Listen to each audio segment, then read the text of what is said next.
자, 여러분 안녕하십니까? 미디어 씨입니다. 오늘 초대 손님은 지난번에 출연하셔서 위트와 함께 아주 굉장히 통찰력 있는 말씀을 해 주셨죠. 전병헌 새미래민주당 대표십니다. 자, 반갑습니다. 반갑습니다. 네. 자, 그동안 이런저런 일이 참 많았는데 무엇보다 우리가 참 놓쳤던 부분인데 북한에 많은 변화가 있었어요. 네. 일단 대표적으로 북한이 이제 헌법을 바꿔서 제시를 했고, 또 우리 정부가 이제 통일부에서 통일백서를 내놨습니다. 그런데 이제 일단 먼저 북한이 이제 신헌법에서 통일이라고 하는 부분을 이제 지워버렸잖아요. 이게 어떤 의도가 있다고 보세요? 사실 김일성, 김정일 체제 북한과 네. 김정은 체제 북한은 본질적으로 굉장한 차이가 있다고 생각해요. 네.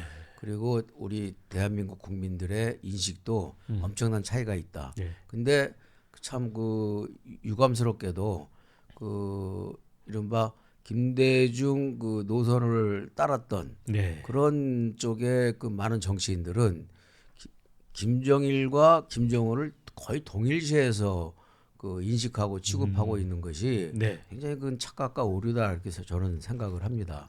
아마 김대중 대통령께서도 살아계셨으면 김정일 정권과 김정은 정권은 완전히 다르게 봤을 거예요. 네. 저 스스로도 제가 국회의원을 하면서 저는 김대중 대통령의 햇볕 정책을 평생 지지하고 또 예. 김대중 대통령님을 존경하는 이유 중에 하나가 햇볕 정책에 대한 지지 때문에 지지해 왔던 네. 것도 있는데 저는 어찌됐든 항일 운동을 하고 네. 그리고 어찌됐든 6.25 전쟁을 또 일으킨 주범이고 그럼에도 불구하고 북한을 폐허 속에서 재건을 했던 그런 김일성에 대한 인식과 예. 그리고 김일성으로부터 일대 예.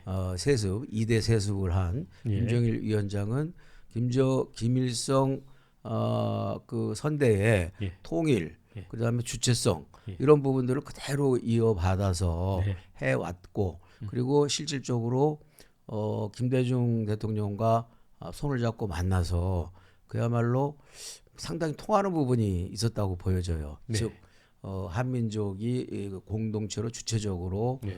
존립해야 되고 그리고 통일을 위해서 함께 노력을 해야 된다라는 그런 공감대를 이뤘다는 점에 있어서 우리 대한민국 국민도 굉장히 그동안에 북한 김정일에 대한 생각을 많이 바꾸는데 도움이 됐다고 생각했고 실질적으로 그 이후에 햇볕 정책이 북한을 변화시키는 커다란 원동력이었다고 보는데 김정일 위원장이 갑작스럽게 서거하면서 예. 김정은이 등장을 했는데 어린 김정은이 예. 그 어린 김정은이 등장해서 자기 고모부를 예. 고사포로 죽이고 예. 그리고 그걸 탱크로 말이야 그 흔적조차 남길 필요가 없다 해서 네. 탱크로 깔아버리는 그런 잔인한 짓을 하고 상당히 몇몇 사람들에 대해서 노골적인 숙청을 하고 공포 정치를 하면서 이거는 거기다가 또 이게 이제 3대 세습 아닙니까? 그렇죠. 북한의 3대 세습 지도자 거기에다가 굉장히 나이도 어린 친구가 굉장히 잔인한 그런 공포 정치를 하는 것에 대해서 우리 대한민국 국민이 김정일을 바라보는 눈과 김정은을 바라보는 눈이 완전히 다르다고 저는 판단을 했어요. 예. 그래서 제가 민주당 그 당시 원내대표 시절에 우리 그 당시 민주당 입장에서는 북한의 인권을 건드리는 것은 그들의 약점을 건드리는 것이고 우리가 서로 평화 공존하고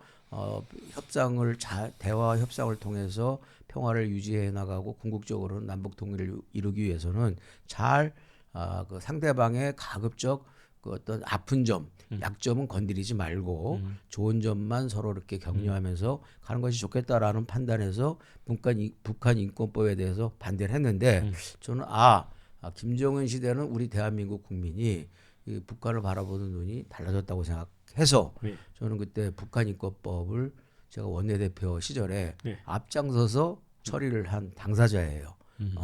그런데 이제 이번에 그 이후에 한술 더 떠서 네. 문재인 대통령 시절에 좀 뭔가 풀리는 듯 했는데 네.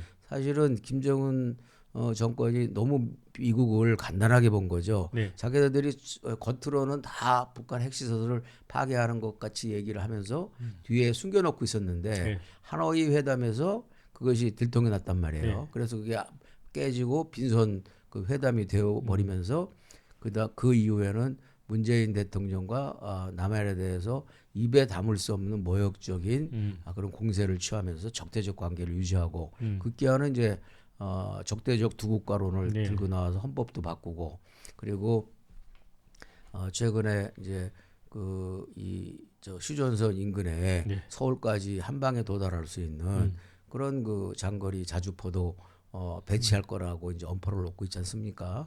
그런 상황인데 우리 대한민국에서는 오히려 이런 부분들에 대해서 저는 북한에 대해서 북한과 대화하고 협상하는 것에 대해서 적극적으로 찬성하죠. 네. 그리고 북한하고 우리가 전쟁할 수는 없으니까. 그렇죠. 근데 북한하고 협상과 대화를 하기 위해서는 그 협상과 대화가 국민들의 기본적인 동의와 지지가 있어야 될 거 아니겠어요. 네. 그래서 저는 계속 김대중 총재 옆에서 정치를 하면서도 때로는 확실하게 북한이 선을 넘게 되면 그때는 우리도 나름대로 본때를 보이거나 우리의 그 할 소리를 해야 된다라고 네. 주장을 했던 사람이에요. 네. 그래서 그랬는데 어찌됐든 김대중 대통령은 햇볕 정책을 주장하면서도 네. 그 역대 대한민국 정부 중에 유일하게 이 무력 충돌을 했던 사람이 바로 김대중 대통령 아닙니까? 네. 서해에서.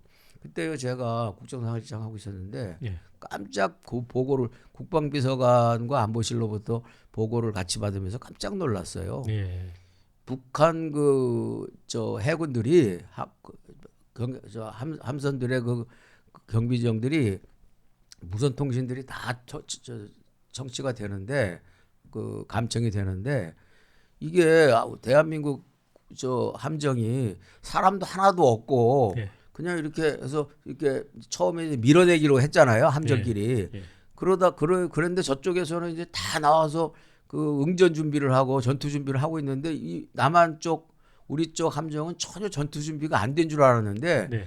갑자기 사람이 없는 상태에서 무인으로 거의 이게 그 함포와 기관총 막 사격이 나오니까 북한 병사들이요 완전히 화들짝 놀라가지고죠 기절 초풍을 한 저 무선 통신 내용이 다 감청이 됐다는 네. 거예요. 네. 그리고 우리나라 그 군인들이 네. 너무나 잘 싸우더라. 네. 이 우리 저 젊은이들이 겁이 이게 너무 곱게만 자라서 예. 겁이 많고 북한의 그 어떤 그 오진 그 훈련을 이겨낸 이 북한 병사들과는 전투력에 있어서 상당한 차이가 있을 줄 알았는데 오히려 전혀 밀리질 않고 특히 이게 그 현대전은 전자전이니까 우리 그 젊은이들이 컴퓨터를 많이 하고 컴퓨터 게임도 많이 하잖아요. 그러니까 되게 이게 전자 무기가 컴퓨터 게임과 같은 무기가 돼갖고서 정확하고 네. 아주 전투 효능이 굉장히 높았다라는 평가를 받은 적이 있어요. 근데 하여튼 저는 이번에 한마디로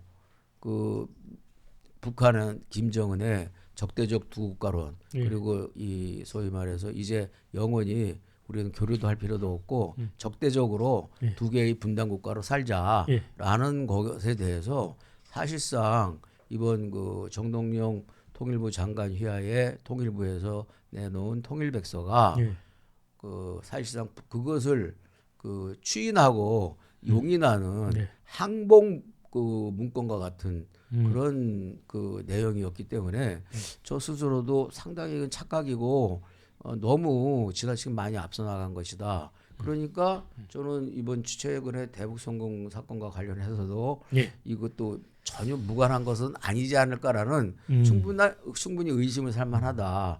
이런 생각을 가지고 있죠. 네. 특히 제가 이제 조금만 더 길게 말씀드려서 죄송한데 전 문재인 정부 시절에 제가 역대 정부 중에 그 현무를 우리가 북한의 미사일 탄도미사일 발사에 맞서서 현무 미사일을 발사해야 된다라고 주장한 제 최초의 사람이에요.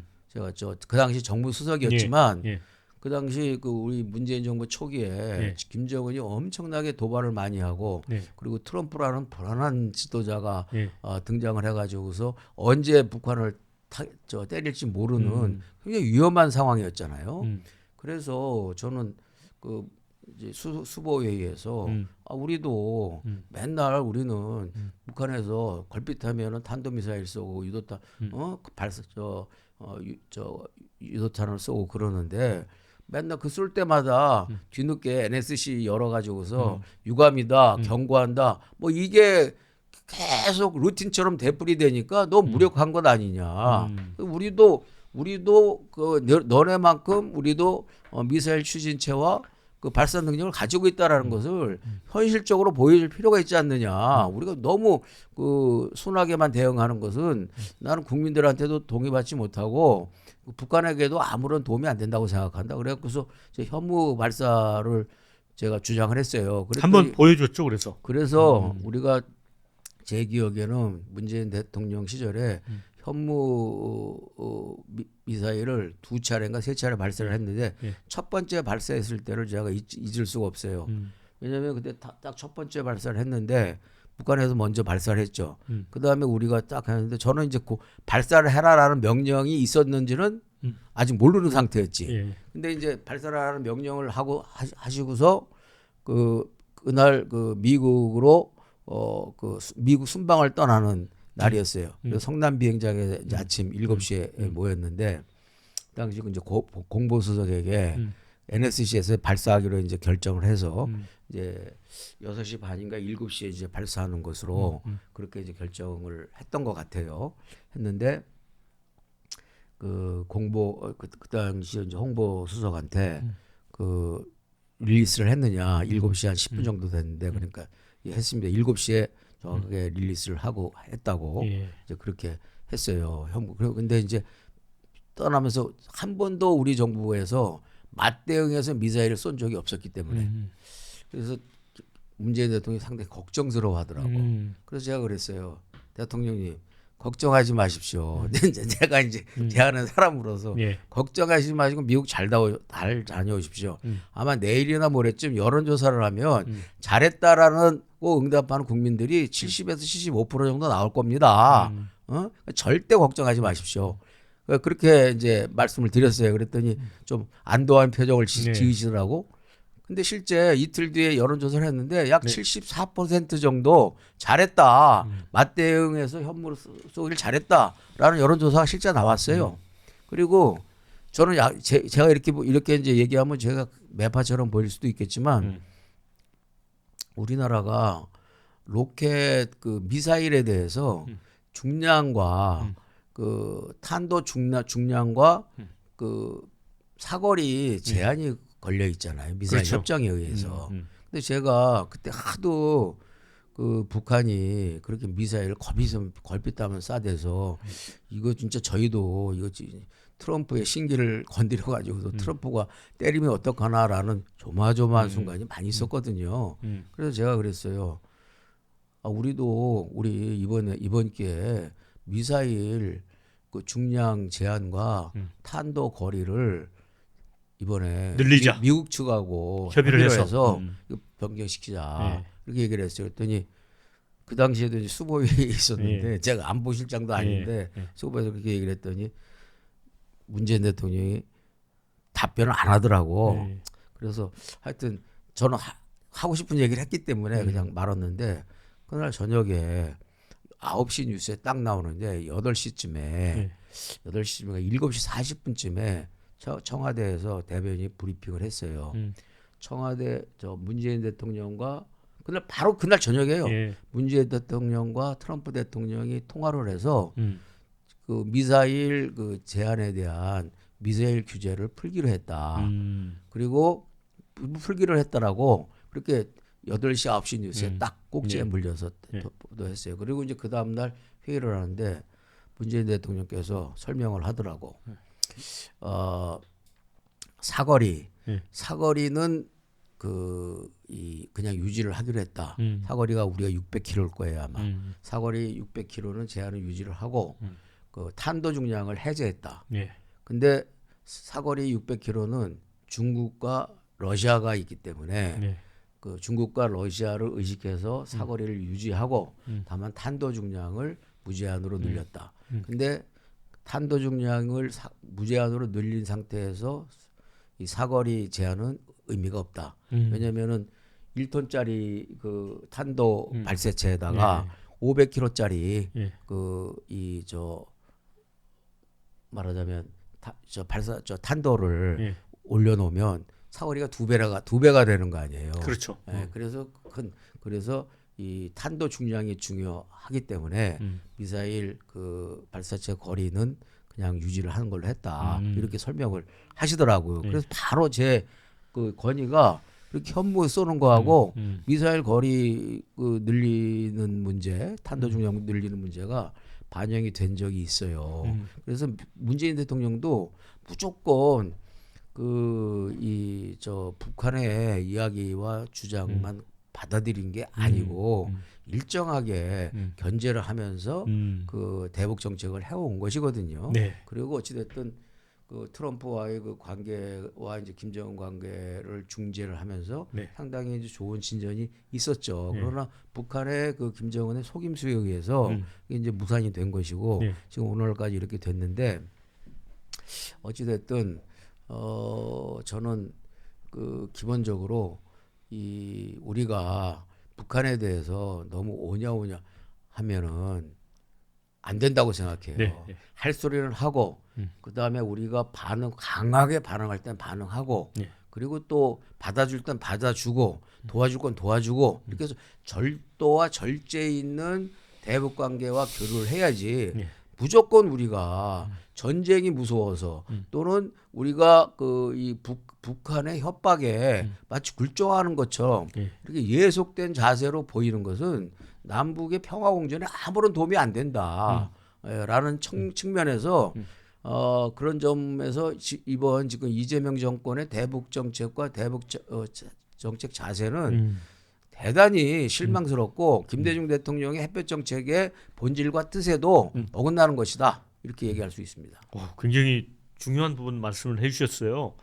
그러니까 이재명 정권은 근데 과거 김대중 정권하고 비교를 해봤을 때도 굉장히 굴종적인 네. 대북 정책을 펴고 있다. 네. 이제 대표적으로 이런 거잖아요. 지금 북한은 적대적 두 국가론을 했는데 우리는 앞에다 평화를 넣어요. 그래서 평화적 두 국가론. 그러니까 두 국가론에서 이제 맞잡고 있는 거죠. 근데 이게 우리 헌법 3조 4조에 보면은 이 통일에 대한 규정이 명시적으로 있잖아요. 그렇죠. 영토 규정도 한반도와 부속도 서로 한다. 그다음에 통일을 지향하고 자유민주주의 기본 질서에 의한 통일, 또 평화적인 통일 정책을 수립하고 추진할 그 책무를 부여하고 있어요. 그 대통령이 굉장히 중요한 그 책임 아닙니까? 그런데 이 부분에 대해서는 지금 평화적 두 국가론에 대해서 저는 국회에서 얼마나 심도 깊은 논의가 있었는지 아니면 국민을 상대로 설명이 있었는지 기억을 못 하거든요. 기억을 못하는 게 거의 없었죠. 네. 그리고 없었고 그냥 문건과 네. 정동영 통일부 장관의 일방적인 조선민주주의 인민공화국이라는 풀네임을 갖다가 네. 통일부 장관으로서 처음 그 사용을 하면서 네. 사실상 적대적 이른바 두 국가론을 추인하는 그런 그 이 어떤 언수를 사용을 했고 그 이후에 나온 그 이른바 통일백서라는 것이 통일백서라기보다는 분단백서로 분단백서로 보일 수밖에 없는 그런 백서를 국민들의 동의나 공론화나 담론화 과정 없이 그냥 일방적으로 그 통일부 장관인 정동영 장관과 이재명 대통령 두 사람 사이에 합의나 담화만 있었을 것으로 보여지고 국민들이나 일반 아마 그 지금 이재명 정부의 국무위원들 가운데서도 그 사실을 통일백서가 발간되기까지 그 사실을 알고 있는 사람들이 난 그렇게 많지 않았을 거라고 봐요. 그런 점에서. 그러니까 이거는 완전히 영토 규정도 대한민국 헌법의 영토 규정도 위반하고, 그렇죠. 그다음에 대한민국이 통일을 지향한다는 통일 지향적인 그 국제도 위반하고, 그래서 이게 2중 3중으로 위헌적인 문건을 통일백서라는 이름으로 반통일 내용을 담은 통일백서를 내는 것 자체가 이게 언어도 다니고 이건 있을 수 없는 일이며 이거는 뭐 그야말로 무슨 대한민국의 미래의 운명을 네. 좌지우지할 대단한 백년 대계의 문제 그리고 우리가 분단 이후에 끊임없이 우리는 하나라고 외쳐왔던 그 구호와 노래가 이 단 몇 사람에 의해서 정권이 바뀌면서 이렇게 무력화될 수 있는가? 이거는 진짜 위법이고 위헌이며 이거 탄핵감이다. 예. 저는 그렇게 생각합니다. 그 이제 명백한 이제 헌법 위반이고 탄핵감이라는 말씀까지 하셨는데 사실 이 우리 통일백서가 예고된 측면이 있더라고요. 한 달 전에 정동영 통일부 장관이 그런 발언했어요. 통일이라고 하는 거는 폭력적인 거다. 통일이 폭력적인 거다. 저도 처음에 그게 무슨 말인가 했는데 이제 보니까 이해가 가는 거예요. 그러니까 통일을 주장하면 폭력적인 거라는 거예요. 그러니까 우리가 평화적 두 국가로 분단된 상태에서 그냥 서로 간섭하지 말고 살자 뭐 이런 것 같아요. 북한은 이제 적대적 이 국가론이고요. 그런데 우리 헌법에는 통일에 대해서 자유민주적 기본질서 하에 통일이고 또 평화적으로 한다는 그 수단을 반드시 못 받고 있잖아요. 그렇죠. 우리가 평화적으로 통일을 하는 건데 통일이 폭력적이다? 왜 그랬을까 했는데 여기서 비밀이 풀리는 것 같아요. 정말 네. 이 너무 네. 안면모를 쓴 것 같아요. 네. 왜냐하면 정동영 장관은 노무현 정부 때도 통일부 장관을 한 거 아니에요? 그렇죠. 그 연고 내지는 경험으로 이재명 정부에서도 통일부 장관을 맡았는데 노무현 대통령 시절에 통일이 폭력적이라고 얘기한 적이 있나요? 없어요. 없잖아요. 근데 왜 이렇게 바뀌었을까 입장이? 그리고 개성공단 갈 예. 때도 예. 개성공단도 그 이 남북 평화의 상징이고 예. 남북이 그 적대적이지 않고 평화와 평화적 교류를 하면서 또 경제 공동체를 이루면서 예. 그 충분히 하나의 통일로 점차적으로 이루어질 수 있을 것이다라는 기대와 전망이 예. 있었잖아요 그 당시에. 예. 예. 그 당시에 아마 통일 얘기를 하면 폭력적이다 그랬으면 아주 엄청나게 국민적 지탄을 받았고 누구보다도 앞장서서 아마 정동영 당시 통일부 장관이 예. 욕을 했을 거예요. 예. 그리고 그 이른바 우리나라 그 어쨌든 운동권 세력들은 좌파, 예. 이른바 좌파라고 하죠. 예. 그 사람들은 난 좌파라고 보지도 않지만 그 진보라고 생각하지도 않지만 그 이 교조적 이 어떤 진보파 입장에서는 남북은 하나다, 우리는 하나다. 그게 노래처럼 슬로건으로 그렇죠. 항상 외쳐왔던 거 아닙니까? 근데 왜 그분들은 지금 그 통일을 이제 폐기한 거잖아요. 네. 우리 헌법에 있는. 그렇죠. 근데 왜 입을 닫고 있을까요? 민주당 그 많은 의원들, 386 의원들. 그러니까 저는 그래서 제가 오늘 민취협 그 창립 기념일에 가서도 얘기를 했지만 예. 차라리 그 1984년도 민취협이 예.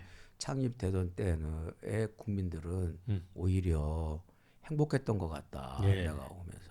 왜냐하면 그 당시 전두환 그 군사 독재가 예. 광주 시민들을 그렇게 참혹하게 학살하고 그러고서도 아무 일 없었던 듯이 집권을 든든하게 해가고 있는 그런 상황에서 어찌됐든 김영삼, 김대중 두 분의 정치 지도자와 예. 그리고 학계와 종교계와 그 지성인 교수들이 그 일어나서 민취협을 발견시키고 그 민주화 투쟁을 그 조직적이고 체계적으로 시작을 하면서 예. 국민들에게 좌표와 예. 말하자면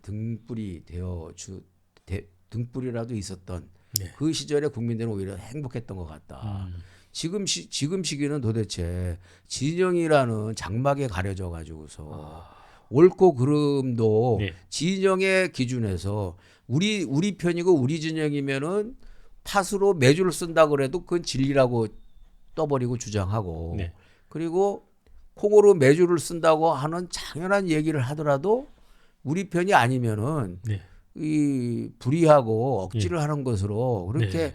그 경강부회하고 매도하는 이 오늘날의 세태 그리고 정치 지도자 특히 민주협과 같이 기라성 같이 우리나라 민주화 투쟁의 역사적 그런 그 산 증인들께서 예. 아무 소리도 않고 예. 신북하고 있는 것이 너무 답답하다. 그런 말씀을 하셨군요. 그랬죠 오늘. 네.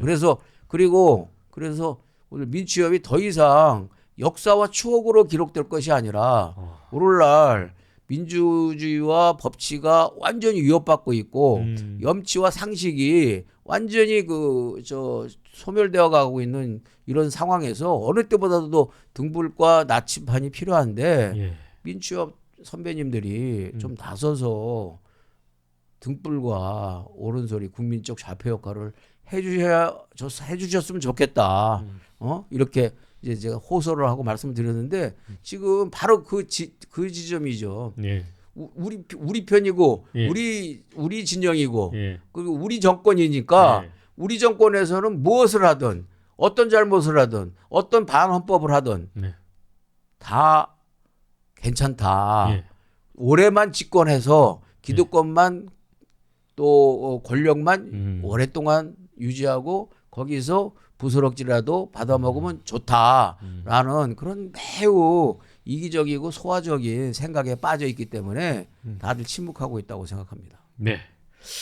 그런데 이 이제 평화적 두 국가론을 통일백서에 올려놓으면서 이제 김정은 정권이 노리는 이제 적대적 두 국가론을 사실상 수용을 한 건데 김정은 입장에서는 이런 두 국가론을 주장하는 게 결국은 자기의 기득권 권력 유지라고 보거든요. 왜냐하면 그렇죠. 딸에게 지금 이제 4대 세습을 하려고 하고 있잖아요. 우리가 이제 딴 나라가 되면 근데 김정은도 이제 우리를 대한민국이라고 이렇게 이제 호칭을 해주잖아요. 그 자체는 뭐냐면 우리 이제 서로 다른 나라니까 이제 개입하지 말아라 이런 얘기잖아요. 그렇죠. 근데 지금 헌법상으로 보면은 우크라이나 전쟁 때 이제 포로로 잡힌 병사 2명도 우리 국민으로 돼 있잖아요. 그렇죠. 그래서 우리가 이제 송환을 해야 되는 그런 입장인데 이 얘기는 뭐냐면 결국은 4대 세습 독재를 용인해 주려는 그런 그 북한의 의도에 우리가 박수를 쳐주는 것 같은 느낌이 들어요. 저는 그 느낌이 아니라 예. 사실상 예. 북한이 가장 이 적대적 두 국가를 주장하는 핵심적인 이유 중에 하나가 3대 세습에서 이제까지 지금 현대 국가에서 4대 세습까지 간 나라는 없을 거예요. 없습니다. 예, 이런 이 기네스적 진기록의 예. 세습을 예. 성공시키기 위해서 예. 적대적 두 국가론으로 그렇게 하고 그렇게 해서 이 가장 그 4대 세습을 했을 때 영향을 주고 또 영향을 받을 수밖에 없는 예. 그 대한민국의 그 어떤 민주화 바람 그리고 자유의 바람이 자유의 바람을 차단시키기 위해서 그렇죠. 예, 그리고 오직 중국과 러시아의 그 비호와 호의만을 받아서 4대 세습 제재를 아주 무리 없이 안전하게 완성시키려는 그러한 의도에서 지금 적대적 두 국가론을 제기를 하고 있는데 결국은 우리가 그것을 용인해 주는 것이고 사실상 저는 이번 통일백서가 그것을 정부 공식 문건으로 추인해 준 문건이라고 생각을 해요. 최초로. 예. 그래서 아마 역사적으로 이번 2026년도 5월 28일 날, 네. 5월 18일 날 발간된 통일부의 통일백서는 스스로 통일부의 존재 이유를 부정한 것이고 대한민국의 국채와 정체를 부정한 것이며 위헌위법적 이 표현을 문건에 공식화한 문건으로서 김정일 4대 세습 체제의 핵심을 그대로 용인 추인한 것이다. 세계 최초로 그런 유감을 갖고 있죠. 근데 저는 진짜 궁금한 게 이제 이재명 대통령에 대해서 흔히 이제 실용적이다. 그러니까 과거 이제 민주당 주류 세력처럼 뭐 학생운동 경험도 없고 그래서 뭐 특정 그 이념에서는 좀 탈피돼 있는 사람이다라고 하는데 왜 유독 북한 문제에 있어서는 지나칠 정도로 아까 대표님도 굴종적이라는 그 표현을 하셨습니다만은 왜 이런 식으로 가는 걸까요? 저는 이제까지 역대 정권에서 네. 이재명 대통령만큼 북한에 음. 굴종적이고 굴욕적인 태도를 보인 그런 정권은 없었던 것 같아요. 예. 그게 희한하게 참 수수께끼인데 예. 바로 그 점에 있어서 네. 저는 그러지 않기를 바라지만 예. 이게 그 대북 그 송금 사건과 네. 전혀 무관치 않은 것이 아닐까 아니지 않느냐라는 의심을 스스로 자초하고 있어요. 즉 도둑이 재발절이다라는 얘기가 예. 있듯이 예. 이게 그 지금 박상용 검사를 비롯한 그 수사진 검사 입에서 나온 이번 국정 조사에서 예. 공소 취소를 위한 특검. 사전 정지 작업에서 이제 국회가 어거지 국정조사를 했지 않습니까? 네. 그 거기서 나온 굉장히 치명적인 부분들이 특히 대북 송금 사건이었는데 예. 연호술 파티는 없었다는 것이 예. 확인이 됐고 예. 그래서 결국은 연호술 파티 갖고 박성영 검사를 징계를 할 수 없으니까 쿠쿠다스와 그 커피 믹스로 예. 예. 징계를 하는 그런 코미디 같은 일이 있었고 그리고 그 이 경기도청의 압수 문건에서 예. 이 대북 이재명 지사 방북 초청 요청 공문이 4건을 북한에 발송한 그 문건이 나왔잖아요. 그렇죠. 그러니까 북한에게 우리 이재명 지사를 초청해 달라는 그러니까 특이한 문건이죠. 그렇죠. 원래 초청을 초청은 요청하는 그러니까 초청을 요청하는 것보다 초청은 초청자가 누구를 정해서 이렇게 문건을 보내는 건데 예. 초청을 해달라고 요청하는 문건이었어요. 그거는 내가 볼 때는 초청 요청에다가 하나 더 붙여야 돼. 간청. 간청 문건.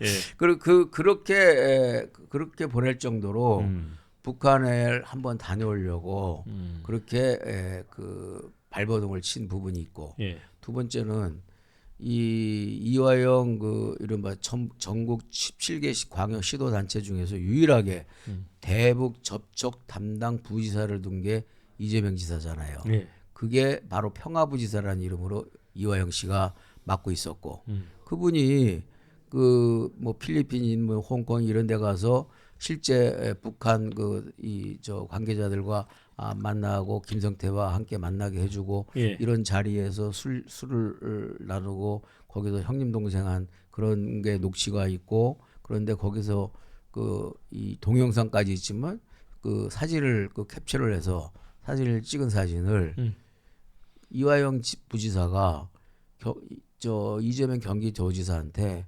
정확하게 출장 보고서에 첨부해서 그 사진을 그렇죠. 보고했다는 거 아니에요? 예. 그러면 그 출장 보고서를 했으면 그 출장 보고서는 누구한테 하는 겁니까? 그 담당 비서실장한테 하는 건가요? 정진상한테 하는 건가요? 아니잖아요. 이재명 지사가 뭐라고 하는 거지. 그런데 나는 보고받은 적도 없고 보고한 적도 없고 그 이 관계가 없다라고 주장하는 것이 얼마나 예. 터무니없고 취약한 항변인지를 우리가 단박에 할 수가 있고 최종 그래서 이제 이번에 그걸 지금 재판이 진행 중인 것도 아니고 수사가 진행 중인 것도 아닌데 굳이 무리수를 두어서 그 공소 취소를 위한 그 국정조사를 하고 시나리오에 맞게 그 국정조사 이후에 조작 기소를 했다고 해서 네. 특검을 만들었는데 특검에다가 그 공소 취소권을 줬잖아요. 네, 네. 이건 얼마나 비굴하고 비겁한 짓이냐. 이 공소 취소라는 것은 계속 지속되는 효력을 갖고 있는 것인데 그렇죠. 그 지속되는 효력을 사용할 수 있는 권한을 매우 임시적이고 한정적인 조직에다가 그걸 줬다라는 것도 얼마나 옹색하고 비굴한 것입니까?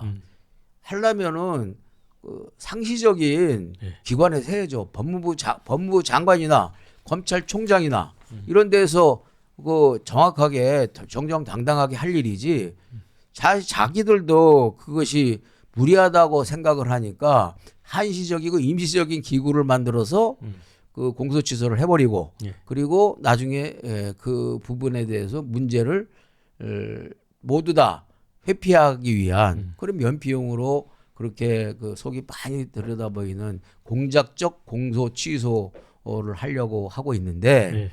이번에 이제 지방선거 전에 워낙 이 역풍이 심하고 국민들 여론이 나쁘니까 지방선거 끝나고서 한다는 거 아닙니까? 예. 숙이라고 얘기를 했지만 민주당이 난 이제까지 거대 민주당이 된 뒤에 예. 그 상대당과 수기를 하는 거를 제대로 수기를 하는 것을 한 번도 본 경험이 없는 것 같아요. 21대 국회는 예. 그런 과정에서 수기는 저 지방선거 이후에 시간 끌기 용의 그 임시방편적인 단어일 뿐이고 그냥 이제 지방선거 끝나면 지금 현재 국면에서는 민주당이 이기는 것이 대체적으로 예. 흐름 아닙니까? 예. 그러면 이제 지방선거에서 이겼으니까 그 이제 그 승리의 어떤 그 기세 내지는 흐름을 타고 물타기식으로 공소 취소를 할 거라고 보여져요. 제가 볼 때는. 오히려 그런 논리를 구성할 것 같아요. 그러니까 지금 흐름으로 보면 이제 민주당의 이제 승리가 예견이 되고 있는데 봐라 이거 이 관련된 특검에 대해서 대통령이 수기하라고 일단 스톱을 시켰는데 이게 야당에서 계속 문제를 삼았기 때문에 선거 과정에서 충분히 표심이 반영된 거 아니냐라고 주장할 것 같아요. 바로 그렇게 주장을 그렇게 하겠다고 정교하게 계획을 했을까요, 그러면? 저는 그렇게 생각하지 않아요. 그냥 예. 이 지금 너무나 오만 방자하기 때문에 네. 지방선거 전에 해치우자. 예. 그리고 저 민주당 의원이 그렇게 얘기했잖아요. 예. 국민을 개돼지 취급하는 식으로 공소 취소가 국민은 뭔지 잘 모른다. 모른다 이렇게 네. 얘기를 했잖아요. 네. 그러니까 공소 취소가 잘 모를 때 후다닥 해치우려고 그랬는데 이게 아니네. 네. 상당한 역풍도 있고 네. 그래도 언론도 참다 이건만큼은 상당히 브레이크를 걸고 나오네. 네. 네. 하니까는 이게 지금 당장에 부울경을 비롯한 그 비호남 지역에서 그리고 수도권에서 예. 상당한 그 판세 변화가 예. 예감이 되니까 예. 공소 취소 때문에 이게 그 판도가 뒤바뀔 우려가 있으니까 일단 유보를 한 거죠. 그렇기 때문에 오히려 이걸 그 수기를 하겠다고 하고서 저 연장을 한 것은 이번 저 지방선거 결과에서는 니네들 스스로가 예. 민주당 스스로가 공소취소 이슈를 지방선거 이슈에서 빼내놓고서 이제 와서 무슨 소리냐라고 얘기할 만한 충분한 논리적 근거는 된다고 봐야져요. 그리고 이제 북한에 대해서는 바로 그 점인데 이제 우리 이제 대한민국 내에서는 공소취소 문제에 대해서 검찰의 문제, 법적인 문제, 이재명 대통령과의 그 복잡하게 연루된 이러이러한 문제가 오히려 저 국정조사를 통해서 오히려 역설적으로 더 명료한 증거들만 더 드러난 부분이 있단 말이에요. 적어도 예. 이 대북 송금 사건에 있어서는. 예. 그런데 이제 그런데 어찌됐든 지방선거 끝나면 이거는 뭐 그 거대 여당의 그 다수로 예. 이제 폭주로 해서 밀어붙이면 되는데 문제는 여전히 찜찜한 게 가장 그 결정적인 당사자인 북한과 김정은이 남아 있는 거 아니겠어요? 북한과 김정은의 말하자면 이 성질이나 이 신기를 건드렸다가 무슨 얘기가 튀어나올지 모르는 상황이잖아요. 그래서 통일백서도 그래서 저는 통일백서나 예. 적대적 두국가론도 국민적 그런 공론화 과정이나 여론 수렴 과정 그리고 국회에서의 충분한 논의도 없이 위헌적인 위법적인 거를 단숨에 예. 이 소위 말해서 그 무책임하게 그리고 그 불법과 위헌을 감수하면서 예. 통일백서에다가 예. 그 담아서 이 김정은 지도자 동지께 우리의 이 나름대로의 그 충심 예. 내지는 진심을 전달하고자 하는 예. 그런 의도도 있었던 것 아닌가라는 라는 네. 그런 의혹을 충분히 살만하다라는 예. 것이죠. 네. 그리고 거기서 또 한 가지 중요한 점은 저는 정동영 장관이 예. 지금 뭐 우리가 대한민국 지금 정부가 대한민국 정부가 뭐 민주정부니 어쩌니 하지만 그렇지 않잖아요. 어? 그 헝가리의 그 오르반 총리도 16년 독재를 했지만 예. 그 사람도 그 시민운동가 민주화 시민운동가 출신이고 예. 그다음에 튀르키예의 누구 에르도안 예. 에르도안은 23년째 지금 독재를 하고 있지만 네, 예. 그분은 민주화 운동한 분이란 말이에요. 그러니까. 예. 이런 사람들이 다 지금 민간 독재를 하고 있잖아요. 예. 그것과 마찬가지로 예. 지금 우리 지금 대한민국도 지금 오늘도 뭐 정청래 그 대표가 뭐 친청은 없고 오로지 예. 민주당은 친명만 있을 뿐이다. 예. 그러니까 유일 사상이 지금 필요한 때다. 이거는 서로 닮아가는 거예요, 이제. 예. 유아 독전인데 유아 독전은 그 유일한 독전은 유아 독명이다. 이렇게 이제 유아독명. 얘기를 예. 하고 있잖아요. 예. 그런 상황에서 절대 권력자가 되어 있는 이재명 그 대통령에게 예. 민주당 그 관련자들과 범여권 세력에서는 예. 이 아부와 충성 경쟁을 하기에 경쟁이 아주 눈이 멀어 있는데 정신이 팔려 있는데 예. 저는 혹시라도 정동영 통일부 장관도 예. 정동영 통일부 장관 이재명 대통령이 그렇게 지시를 하지는 않았겠지만 예. 정동영 통일부 장관이 눈치가 빠른 사람이기 때문에 예. 이미 그런 눈치를 채고 최고. 그 북한 그 김정은 그 위원장의 신기를 좀 잘 관리해 주는 것이 이재명 대통령의 신기를 또한 관리해 주는 것이다. 예. 이런 그 역발상을 통해서 이재명 대통령에게 충심을 다한 충성심을 예. 보여주는 하나의 수단으로서 네. 지금 통일을 예. 혹시라도 팔아먹는 것 아니야? 라는 의심을 하지 않을 수가 없죠. 네. 근데 이제 이 특검의 공소 취소 권한 부여하는 거 관련해서 이제 갤럽이 왜 이 여론조사를 질문을 항목을 넣어서 했는지 저도 이해를 못하는데 왜냐하면 일단은 지방선거 이후에 하겠다고 이제 수기 과정을 거쳐라고 대통령이 얘기를 한 거잖아요. 네. 근데 이걸 조사를 하긴 했어요. 근데 결과가 이거 말도 안 된다. 권한부여가 반대가 44고 찬성이 27%. 엄청나게 거의 격차가 커요. 그러자 이제 민주당 사무총장이 왜 선거 시기에 이런 걸 조사했냐면서 갤럽에 엄청 화를 냈거든요. 이거 이렇게 사무총장이 특정 언론기관에 대해서 이런 걸 왜 선거 시기에 했냐고 이렇게 따지는 것 자체도 너무 월권 아닙니까? 월권이 아니고 독재 정권의 행태의 네. 일부죠. 네. 네, 그거는 독재 정권에서나 있을 수 있는 일이에요. 아니 이렇게 중요한 안건에 대해서 국민의 관심사기 때문에 할 수 있는 거잖아요. 그렇죠. 네. 그리고 왜 선거 때 반통일 백서를 통일백서라고 위장을 해서 발간을 했습니까? 그렇다면 예. 그것도 묻고 싶어요. 예. 그것부터 예. 먼저 따져보고 예. 그 갤럽한테 얘기를 해야 된다고 생각하고 더더욱이 지금 어찌됐든 민주적 개방사회에서는 국민의 그 마음을 알아보는 여론조사가 굉장히 중요한 네. 그 지표이고 척도잖아요. 예. 그리고 또 방향도 되게 이루게 되는 것이고 예. 그런 과정을 우리가 본다면 여론조사 기관에 대해서 왜 이 항목을 넣느냐, 왜 이 항목을 안 넣느냐라는 것이야말로 그건 언론 탄압보다도 더 심각한 그 국민 여론 조작을 위한 그런 그 지금 이 시스템과 기능이 작동하기 시작하고 있다라는 생각을 하게 되고요.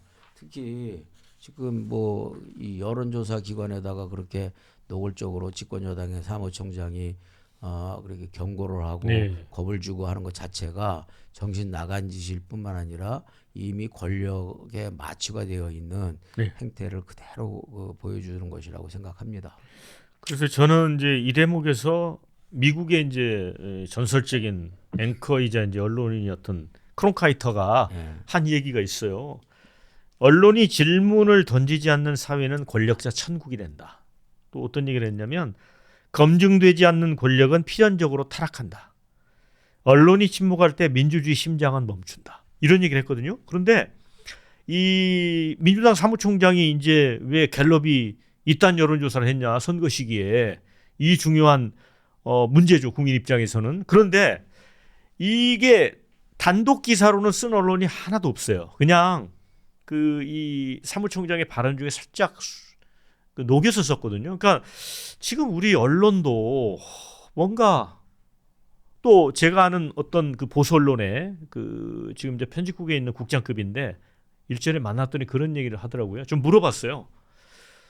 이렇게 언론에 거칠게 대하는 정권은 처음 봤다.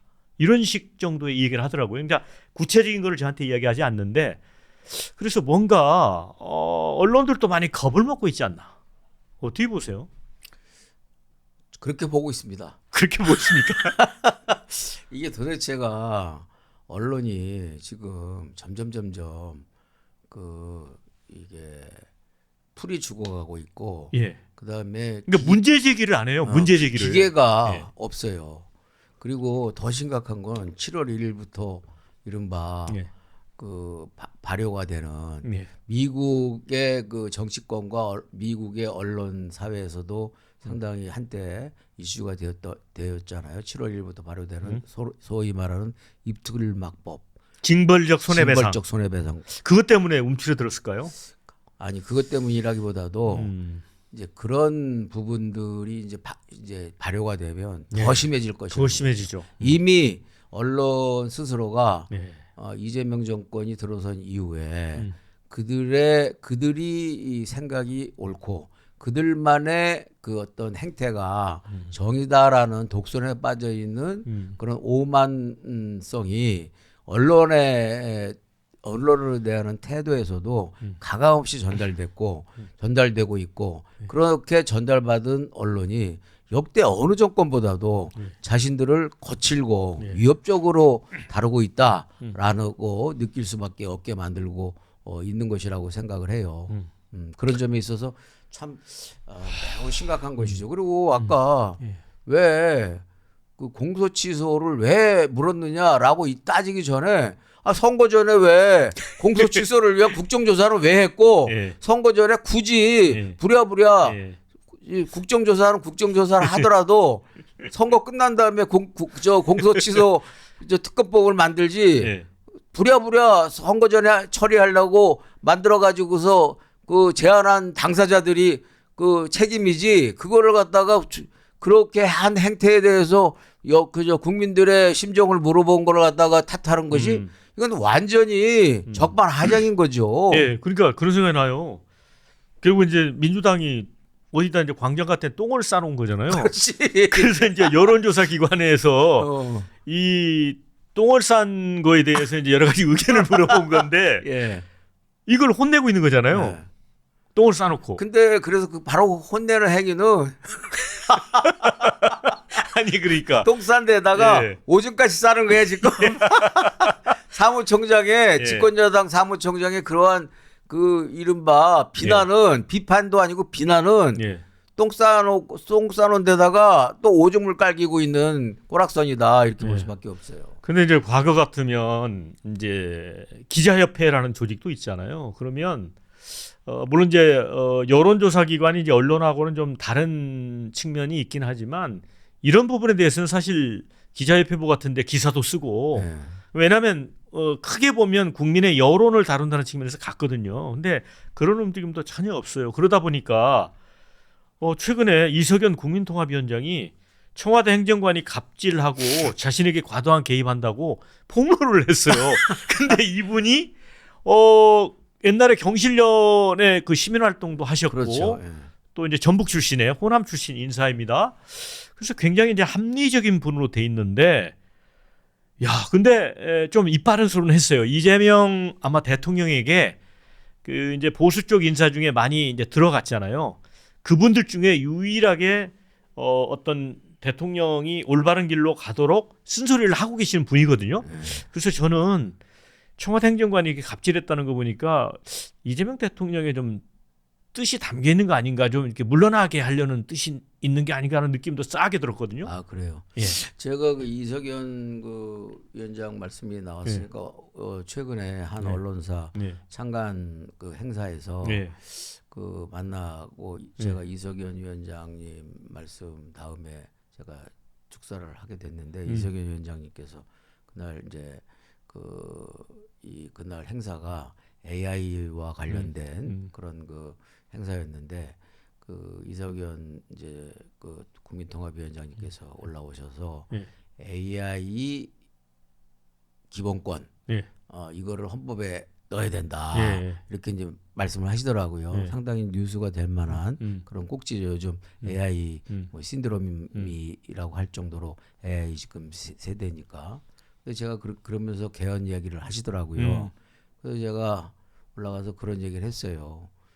이석연 그 통합위원장님이 쓴소리도 하시고 국민 통합위원장으로서 합리적으로 해 오시는 건 잘 알고 있는데 이석연 위원장님이 개헌 말씀을 하셨는데 저는 왜 도대체 그 개헌을 이번에 개헌 안 한다고 막 비난을 했잖아요. 국민의힘이 협력을 안 한다고. 근데 제가 그 말씀을 드렸죠. 도대체 왜 지금 헌법 제 128조 2항에 있는 임기 변경을 위한 개헌안을 상정하는 대통령은 그 개헌의 적용을 받지 않는다. 임기 연장 개헌을 받지 않는다라고 되어 있잖아요. 그거는 6.29 항쟁에 우리 민주협 오늘 민주협 창립기념일 행사를 했지만 민주협 그 정신의 정수예요. 우리가 오랫동안 군사 독재와 장기 독재의 폐해를 겪으면서 이것만큼은 못하게 해야 된다. 설사 4년 연임을 하는 개헌을 하더라도 삼선 개헌을 하고 그랬잖아요. 그런 것도 역사적 경험에서 이거 일단은 아무리 좋은 정치를 해도 장기 집권을 하게 되면 이게 부패할 수밖에 없고 절대 권력은 절대 부패한다라는 법칙이 있기 때문에 그거를 정지하고 막기 위해서 헌법 제 128조 2항을 만들어 놓은 거란 말이에요. 그래서 장동혁 대표가 이재명 대통령하고 만났을 때 영수회담이라는 걸 이른바 했을 때 장동혁 대표가 그 요구를 했잖아요. 개헌 얘기가 나오니까 그러면 연임하지 않겠다라는 약속 선언을 해달라 그렇게 했잖아요. 그러니까 이재명 대통령이 끝까지 얘기를 안 했잖아요. 그것은 그 이야기가 너무나 단순하고 지금 현행 헌법 제 128조에도 있는 조항인데 그 이야기를 굳이 안 하고 끝까지 회피하는 이유가 무엇인가? 거기에 상당한 의문부호가 있을 수밖에 없다고 저는 생각을 해요. 그런 점에 있어서 지금 우리 대한민국의 모든 게 이렇게 돌아가는 행태가 이게 장기 집권의 그 어떤 그 기운이 살살 이렇게 나고 이른바 이 지방선거 이후에 이와 같은 어떤 위험한 그런 그 분위기가 그 분위기 내지는 거대 여당의 또 폭주가 이어지는 것 아닌가. 그야말로 공소취소는 아무것도 아니고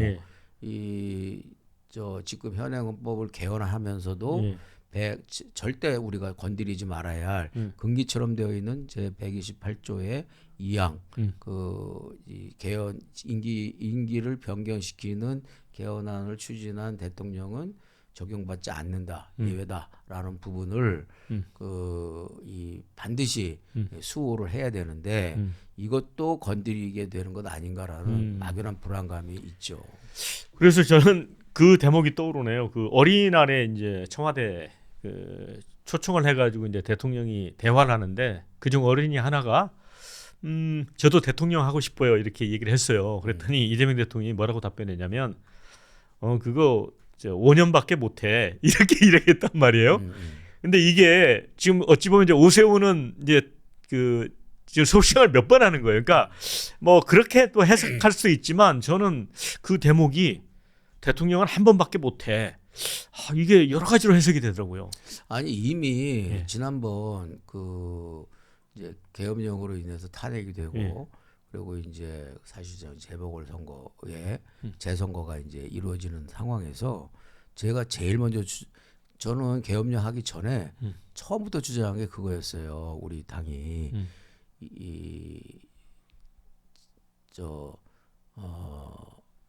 그 개헌을 해야 된다. 예. 개헌을 해야 되고 이 개헌은 특히 윤석열 대통령이 해줘야 된다. 왜?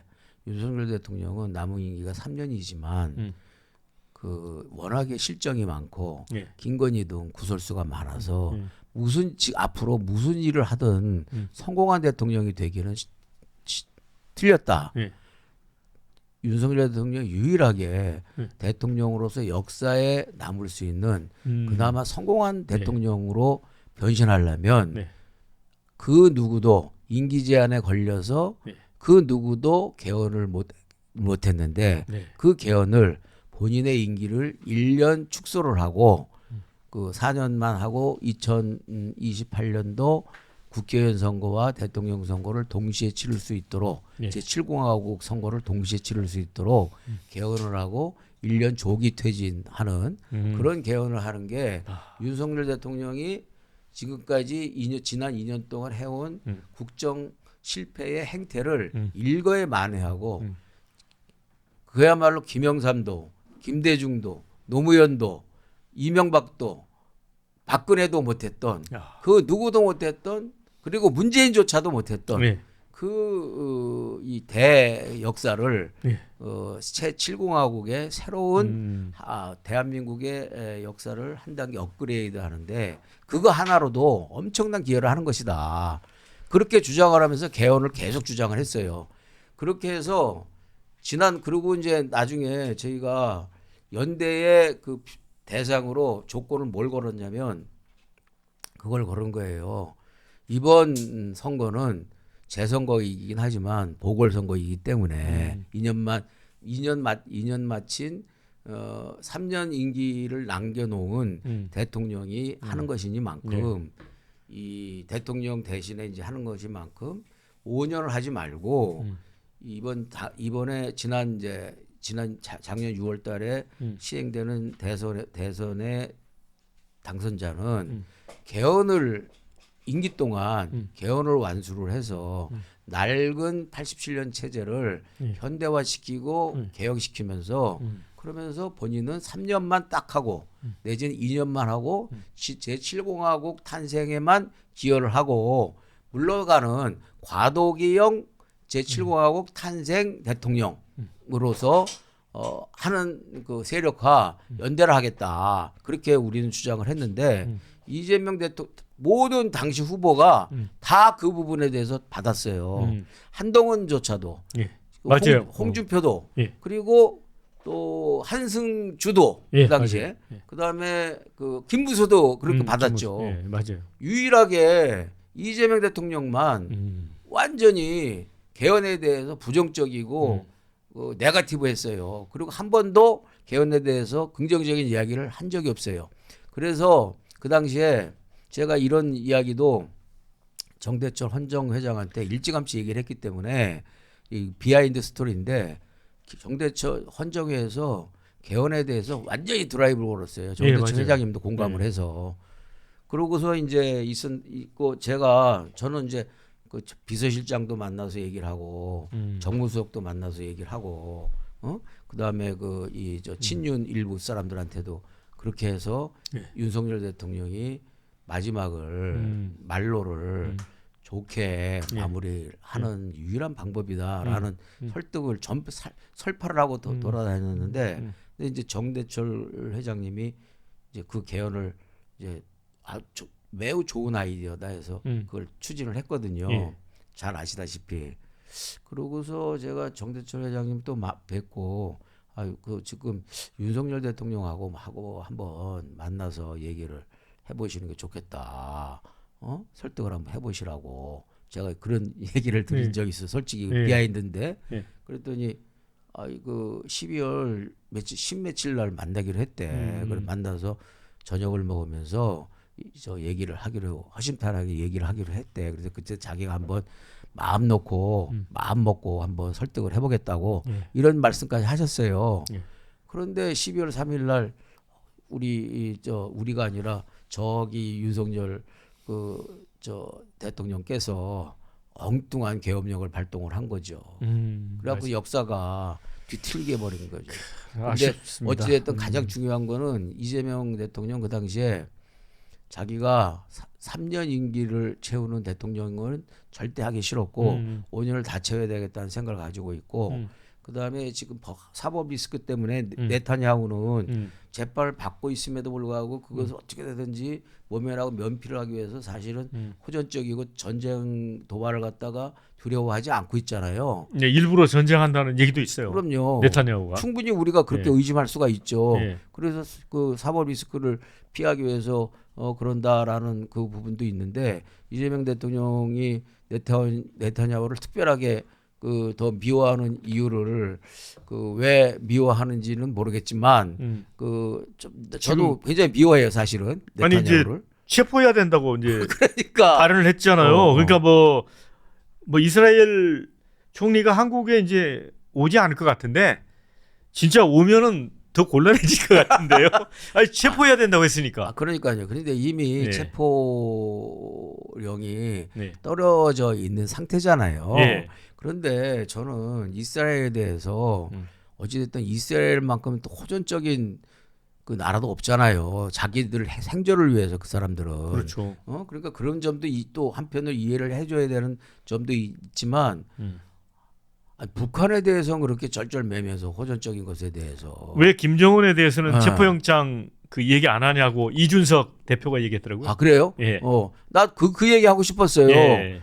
그 김정은 위원장에 대한 예. 체포영장은 이런 방구도 없이 체포영장은 고사하고 적대적 두국가라는 자기 그 할아버지 아버님의 우리는 하나다, 하나된 한반도 통일, 이런 그 유언조차도 팽개쳐버리는 이런 사람에 대해서 그냥 굴종하고 좋은 얘기만 하고 아부만 떨고 있는 듯한 그런 착각을 만들게 하는 것은 참 너무한 거죠. 아니 근데 푸틴도 지금 이제 똑같이 체포영장 발부돼 있잖아요. 그렇죠. 그러면 이제 푸틴 러시아 대통령은 한국에 오면 어떻게 또 체포하나요? 이거는? 아니 그러니까 지금 일관성이 없는 것 같아요. 일관성도 없고 예. 저는 그것도요. 우리나라 선원 두 사람이 이제 우리나라 선원이 이제 납포됐다고 해서 이제 여성 활동가가 이제 아주 감정적으로 아주 그냥 분기탱천하는 모습으로 해서 그런 걸 이제 체포영장까지 외국 수반에 대해서 체포영장까지 이제 이렇게 더군다나 이스라엘은 우방국이잖아요. 우리하고 FTA도 맺고 있어요. 그렇죠. 우방국 지도자를 체포영장까지 운운할 정도로 그렇게 얘기를 하는 것 자체가 저는 저건 진짜 존재의 가벼움을 그대로 보여주고 있다. 그야말로 저런 것까지도 대통령이 국가의 지도자가 국민들의 감성을 포퓰리즘적으로 이용을 하고 선동을 해서 자기의 인기 지지도 유지를 위한 소재로 그렇게 과도하게 흥분하는 걸 할 수는 있죠. 그러나 체포영장 운운하면서 얘기할 정도로 흥분하는 것은 그것은 과유불급의 흥분이라고 생각을 해요. 그런 측면에서 국가 지도자가 공개된 국무회의 석상에서 우방국의 지도자가 어찌 됐든 간에 이 체포영장 발급 운운하고 우리 국민이 말이야 생포됐기 때문에 우리 국민을 체포했기 때문에 그런 것이라고 말이지 그렇게 얘기하는 것 자체가 너무 우리 많은 국민들은 역시 우리 이재명 대통령께서는 우리 국민들의 생명과 안전을 정말로 절대적으로 보존하고 보호하려고 애쓰고 있구나라고 생각하는 분들도 있겠죠. 그러나 저희들이 바라볼 때는 일반적인 사람들이 바라볼 때는 야, 저것까지도 예. 자신의 호감도와 음. 국민 지지도를 위해서 저렇게까지 이용한다. 이용하는가라는 생각을 하지 않을 수가 없는 일이라고 생각합니다. 그래서 저는 이제 우리 방송 보시는 분들을 위해서 좀 추가로 좀 설명을 드리면 이제 이 여성 이제 활동가가 우리 이제 여권을 가지고 이제 그 이제 팔레스타인을 이제 돕기 위해서 그 배에 타고 간 건데 이제 체포가 된 거잖아요. 그런데 그 우리 정부가 그 지역 가지 말라고 이미 팔레스타인 경고했던 지역이고요. 이거 사실은 이 여성 활동가가 선의는 갖고 있었지만 이런 행위 자체를 하는 게 위법이에요, 이미. 그런 상황이고 또 한 가지는 이재명 대통령이 성남시장이 아니잖아요. 성남시장 때 손가락 혁명군 뭐 쭉 개인의 SNS를 하거나 발언을 하는 건 자유인데 지금 대통령 말 한마디에 나라가 죽고 살 수도 있는 문제가 그렇죠. 있고 또 한 가지는 이제 아까 말한 그 일관성 결여인데 2023년에 국제형사재판소가 이제 우크라이나에서 아동 유괴 혐의로 푸틴에 대해서 영장을 이미 발부를 했단 말이에요. 그러면 이제 좀 사실관계를 파악하고 발언을 해야 되고 안보실장이 그래서 뭐 이제 추가로 이렇게 설명을 드리겠다고 했거든요. 그 영상을 보면 그 얘기는 아마 좀 스톱해 주세요라는 사인으로 보였어요. 그런데도 이걸 계속 밀고서 공개를 해버리는 걸 보면 이것도 지방선거를 생각한 거 아닌가? 저는 그렇게 생각해요. 저는 그렇게 봐요. 그래서 포퓰리즘 그 예. 이재명 대통령의 예. 아주 그 말초적인 예. 포퓰리즘적 그 통치 기술이다. 예. 그 메시지 기술이라고 생각을 하고요. 음. 안보실장은 그 나름대로 그 오랜 그 외교적인 그 경륜과 그 경험이 있는 분이기 때문에 대통령의 그러한 발언이 국익을 위해서 하등 좋을 것이 없으니까 사실은 더 이상 나가지 않도록 네. 그 만류를 한 것이죠, 왕복하게. 예, 그렇죠. 근데 그럼에도 불구하고 이제 막 본인이 내지르고 하는 것은 국민들한테 내가 이렇게 말이야 우리 국민들의 생명과 재산을 위해서는 분기탱천하고 말이야 예. 분노를 참을 수가 없는 사람이야라는 거를 보여주고 그런 그 말초적인 포퓰리즘을 통해서 지방선거는 물론이고 저는 이 이재명 대통령은 최우선이 자신의 지지도를 유지하는 거라고 봐요. 왜냐하면 자신의 지지도가 떨어지면 재판이 언제 재개될지 모른다라는 늘 그 불안감 속에 살고 있다고 생각해. 예. 그래서 너무 얕은 수로 예. 그 지지율 관리만 하고 있다라는 그런 것이 눈에 보이니까 더 좀 실망스러운 점이 있죠. 아니 근데 이제 이 여성 한국인 활동가 뭐 인권에 대해서 뭐 이야기한 건 좋아요. 뭐 그분들이 사진 공개된 거 보니까 배에서 이제 머리를 쳐박고 있더라고요. 뭐 그건 좋은데 그러면 지금 우크라이나에 2명 포로로 잡혀갖고 있는 우리 북한군 있잖아요. 거기가 지금 러시아하고 포로 송환 협상을 하기 때문에 잘못하면 그 꾸러미로 해가지고 러시아로 넘어갈 수 있거든요. 그러면 북한이 그 사병 2명을 끌고 갈 거예요. 근데 그렇죠. 그 친구들이 MBC 그 PD수첩 가면은- 인터뷰에서 가면은- 한국에 오고 싶다 했거든요. 가면은 아마 제가 볼 땐 고사포로 예. 맞아 죽을 가능성이 근데 왜 100%지. 그분들 송환에 대해서는 언급을 하지 않는 거예요? 똑같은 인권인데. 바로 그게 바로 북한에 대한 그 굴종적인 태도를 상징적으로 보여주고 예. 있다고 생각을 해요. 그리고 특히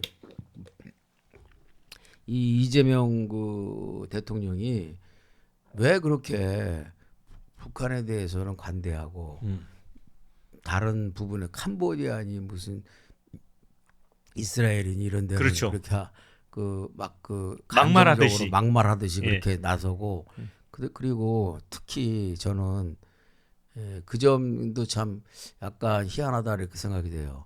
그 네타냐후가 트럼프하고 여러 차례 만났잖아요. 예. 그러면 범죄자하고 만난 트럼프는 뭐가 돼요?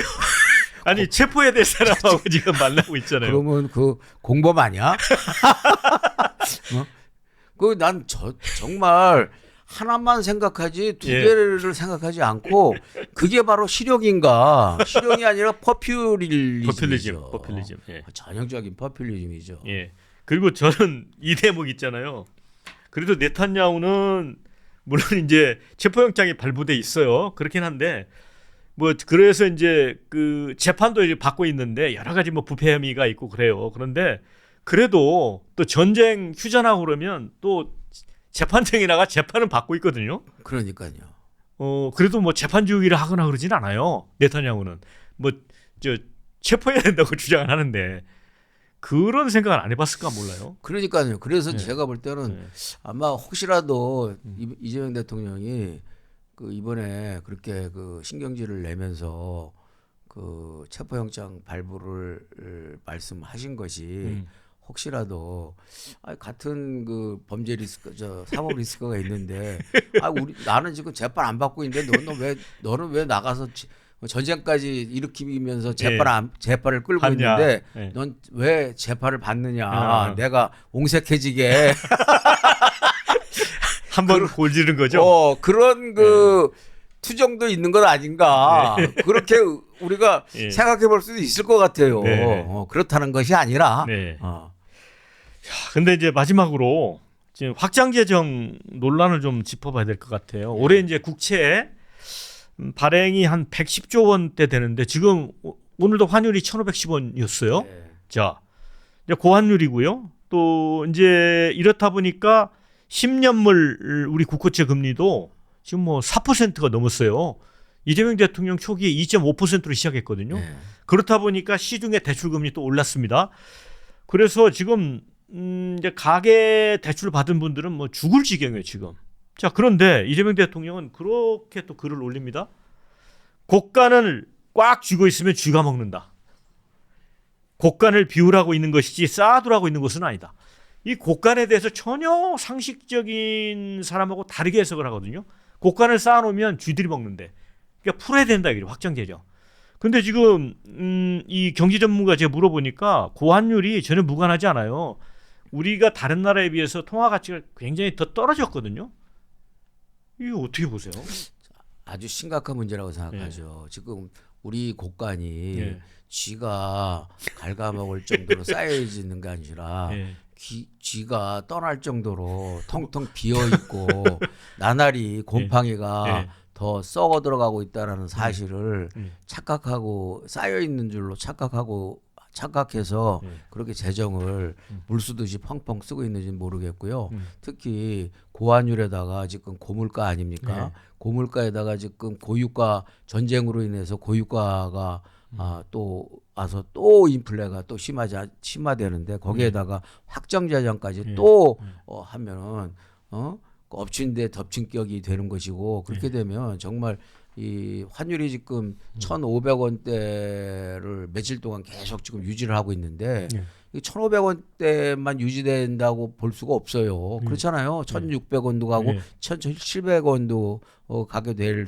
상황이 올지도 모르는데 그렇게 되면 이건 IMF와 거의 다름없는 경제 사정이 돼 버리는 상황인데 이러한 그 이 고환율, 고물가, 고유가 상황에서 이와 같이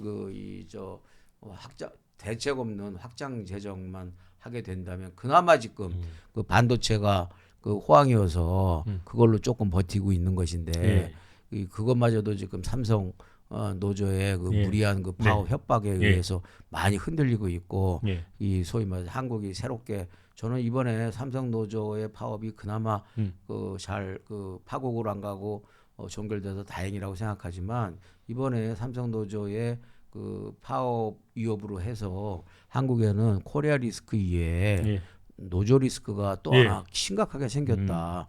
이건 한국 경제를 아주 앞으로 심각하게 그 좀먹는 그런 이 행태가 그런 약점으로 지속화될 가능성이 높아서 이런 국제 경쟁력에 있어서도 침잠이 될 가능성이 있고 그다음에 특히 이 완전히 슈퍼 인플레로 인한 그 서민 경제의 고통이 날로 가중될 가능성이 너무 높다고 생각이 되는데 이 이재명 정부는 여전히 퍼퓰리즘에 매몰돼서 그리고 네타냐후가 전쟁으로 사법 리스크를 그 우회하려고 한다면 이재명 대통령은 본인의 그 사법 리스크를 퍼퓰리즘으로 우회하려고 하는 것 아닌가. 지지율을 높여서.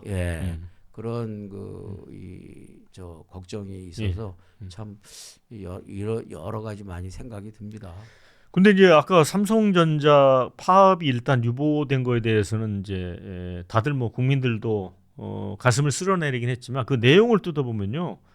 이게 이 벼랑 끝으로 달려가는 그러니까 우리 미래 차원에서 보면 오히려 파업에 들어가더라도 삼성전자가 원칙을 지켰어야 된다는 의견이 많더라고요. 왜냐하면 결국 장관이 중재를 했는데 삼성전자가 거기 굴복한 게 아닌가. 왜냐하면 지금 올해 300조 안팎 영업이익인데 이제 이번 합의가 10년간 성과급 지원으로 10%씩을 이제 영업이익에 준다는 거잖아요. 근데 이게 장치 산업이니까 미세 공정에서 이제 앞서 나가려면 계속 투자를 해야 되는데 이런 식으로 이제 뽑아가 버리면은 엄청난 독소 조항이거든요. 그리고 이게 이제 노란봉투하고도 관련이 있는데 그동안 이 성과급에 대해서 이 노동조합이 투쟁을 할 수는 없었어요. 왜냐하면 근로조건이 아니잖아요. 근데 노란봉투법에 그 길을 열어줬잖아요. 그렇죠. 그게 당시에 결국 민주당 주도로 통과시키는 법입니다. 이 노란봉투법이.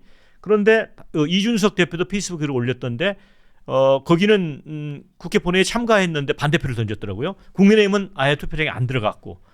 이것도 이게 책임져야 되는 거 아니에요? 대기업도 10곳이 이 노란봉투법에 허용된 그것 때문에 성과급 투쟁을 지금 예고하고 있대요. 그래서 지금 이번 삼성전자 노조의 파업은 우리나라 노동운동의 하나의 분기점이 될 가능성이 높다고 봐요. 이제까지는 그 노조운동이 생존권 투쟁이었는데 지금은 이제 성과급 투쟁. 성과급 투쟁으로 이제 변환되는 예. 그런 매우 중요한 분기점이고 이렇게 되게 되면은 그리고 이 기본적으로 이게 반도체 분야가 글로벌 그 공급망을 갖고 있기 때문에 국가 기관 산업이자 이른바 그 방위 이 산업과도 밀착이 되는 거 아니겠습니까? 그래서 미국이 반도체 분야를 뭐 중국이나 러시아에 그 수출하는 걸 갖다가 통제하고 규제하는 것도 바로 이제 그런 부분 아니겠어요? 그런데 그럼에도 불구하고 이 대만 같은 경우는 파운드리 같은 경우는 삼성을 압도하고 있잖아요. 지금 우리가 메모리 부분에서 조금 이제 앞서서 그 있고 지금 AI 때문에 메모리가 호황이어서 유지를 하고 있는데 그동안은 그 파운드리에서는 삼성이 엄청나게 고전을 했고 오히려 이익폭이 급격하게 감소를 했잖아요. 근데 이제 어찌됐든 대만에서는 우리와 굉장히 가장 그 경쟁 상대국이 대만이잖아요. 대만은 이미 이 반도체 산업 분야는 국가 기관 산업이자 방위 산업 분야, 안보 방위 산업체로서 파업을 아예 못하게 되어 있잖아요. 근데 우리는 이걸 지금 이게 무슨 그 국민 기업이니 무슨 글로벌 공급망이니 방위 산업이니 그다음에 국민의 그 주 밥줄이니 이렇게 얘기하면서도 전혀 이 소위 말해서 이 삼성 노조 사원들의 극단적인 이기주의에 속수무책인 상태로 되어 있고 특히 이번에도 그 노동부 장관이 민노총 출신이잖아요. 그래서 저는 처음부터 저기 긴급조정권 발동을 해봤자 저게 이게 노동부 장관이 그 민노총 출신이고 사실 저도 그 민노총과 저 현역 시절에 민노총과 한국노총 관련자 또 출신들 의원들과 여러 가지 얘기도 많이 하고 간담회도 많이 해봤지만 민노총이 노사분규에 들어가서 이 생산적으로 성공한 경우가 하나도 없다라고 말을 들을 정도로 민노총의 그 어떤 그 노사 교섭의 타협의 임계점은 너무나 극단적이고 그 극한적이어서 그 성공한 적이 별로 없는 케이스였는데 바로 이번에 중재자가 바로 그 민노총 노조위원장 출신인 노동부 장관이 했다는 측면에서 바로 지금 우리 박 앵커께서 말씀하시는 이 이른바 완전 그 사실상 노조의 일방적인 승리다라는 평가가 나올 수밖에 없는 원천적인 구조가 있었다는 저는 그렇게 생각해요. 그러니까 이제 언론이 이제 놓치고 있는 부분이 그냥 파업까지 가지 않아서 뭐 다행이다, 뭐 극적 타결 이렇게 얘기하는데 제가 말씀드리고 싶은 거는 그 이면에 지금 가려져 숨겨져 있는 이게 폭탄이라는 거죠. 그렇죠. 엄청난 폭탄이고 오히려 이번 기회에 이제 이거를 제지를 했어야 되는데 그래서 지금 삼성전자 주주들 사이에요.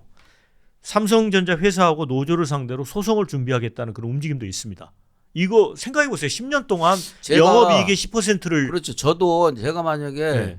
삼성 그 전자 주식을 갖고 있다면 예. 저도 그 소송에 참여를 하겠어요. 예. 이게 그 물론 그 성과가 나오면 저는 이익공유제를 원천적으로 예. 천역 시절부터 2000년, 2004, 5년 때부터 그 성과공유제를 주장해 왔던 사람인데 이런 식은 아닌 거죠. 그렇죠. 기본적으로 그 성과공유라는 것이 그 성과금 공유라는 것은 이 협력업체까지를 포함하는 그렇죠. 그런 그 성과 공유가 돼야 되는데 이게 직원들만 다 이거는 이번에는 예. 삼성 그 직원 중에서도 예. 이 이른바 메모리 그 반도체 부분만 예. 집중적으로 혜택이 예. 가고 한 6억 정도, 7억 정도 받는다. 그렇죠. 예. 비메모리 쪽과 가전 제품과 그 모바일 쪽은 그동안 사실은 그 반도체가 그 불황으로 어려움을 겪을 때 적자가 났을 때 이른바 가전과 그 저 휴대폰 모바일을 팔아서 남긴 수익으로 연구도 진행을 하고 투자도 해왔던 것인데 그분들에 대해서 상당한 소외를 느끼게 했고 그래서 기본적으로 이 이른바 삼성 가족이라고 하잖아요. 예. 삼성그룹 가족 전체에 대한 성과 공유도 아니고 예. 이 메모리 반도체 분야만 특정하게 해갖고서 5만 명이라는 예. 그 숫자에만 그 성과가 집중적으로 혜택이 편향적으로 가는 예. 이러한 부분도 문제인 것이고 성과 공유에 있어서 제1의 수혜자는 당연히 주주가 되는 것이 자본주의 공식이고 예. 주식회사의 원리가 아니겠어요. 예. 근데 그것을 그 직원들이 그 파업이라는 그 위협적인 극단적인 수단을 앞세워서 지나치게 일종의 약탈적 착취라는 표현이 그 무색하지 않을 정도로 그렇게 만약에 많이 가져간다고 한다면 그리고 예. 삼성 회사 내에서도 예.